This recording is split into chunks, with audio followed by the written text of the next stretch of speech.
সর্বপ্রথমে আপনাদের সকলকে শুভেচ্ছা জানাই যে আলহামদুলিল্লাহ আজকে আমরা 9 নম্বর রোজার দিনে পৌঁছে গিয়েছি। আগামীকাল এমন একটা দিন আসতে চলেছে যেই দিনে আমরা রহমতের দিনগুলিকে হারিয়ে দেব। জীবনের মধ্য থেকে আমাদের একবার রোজার মাসের রহমতের দিনগুলি চলে যেতে লেগেছে। বিরাদারান ইসলাম, মুআজ্জিজ সামিন কেরাম, আল্লাহ তাবারক ওয়া তাআলা কোরআনুল কারীমের মধ্যে ঘোষণা করে বলেছেন, ওয়াকাযা রাব্বুকা আল্লা তা'বুদু ইল্লা ইয়্যাহ ওয়া বিল ওয়ালিদাইনি ইহসানা। আল্লাহ তাবারক ওয়া তাআলা কোরআন শরীফের মধ্যে ঘোষণা করে বলছেন, আর আমি আমার বান্দাদেরকে হুকুম দিয়েছি যে তোমরা আমার ইবাদত করো। অর্থাৎ আল্লাহ তাবারক ওয়া তাআলা বলছেন, আমি ব্যতীত কাহারও ইবাদত করিও না। ওয়াবিল ওয়ালিদাইনি ইহসানা, আর তোমরা নিজের মা বাবার সঙ্গে সৎ ব্যবহার করো, সৎ ব্যবহার করো, ভালো ব্যবহার করো।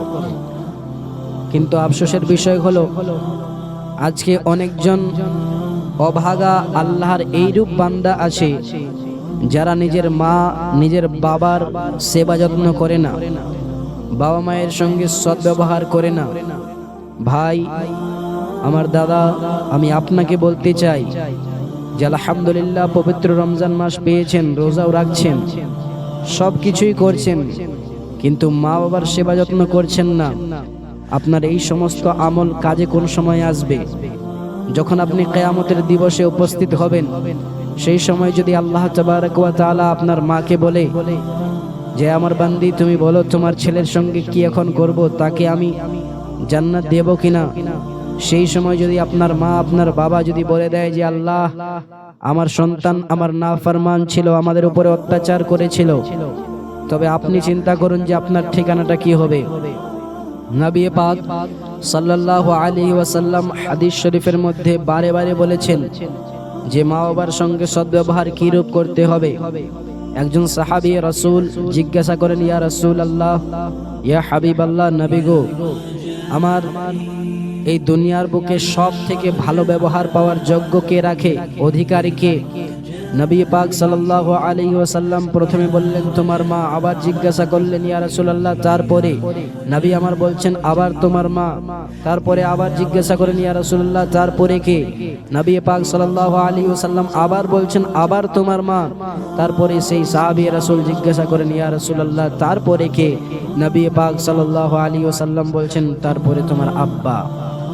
একবার চিন্তা করে দেখেছেন মা বাবার মান সম্মান কতটা আল্লাহ তাবারক ওয়া তাআলা বাড়িয়েছেন? আজকে আমরা দুনিয়ার মহাব্বতে পড়ে, নিজের স্ত্রীর মহাব্বতে পড়ে, গ্রামের মানুষের কথাবার্তা শুনে নিজের মায়ের সঙ্গে ব্যভিচার, নিজের বাবার উপরে অত্যাচার, এই সমস্ত কাজ করতেছি।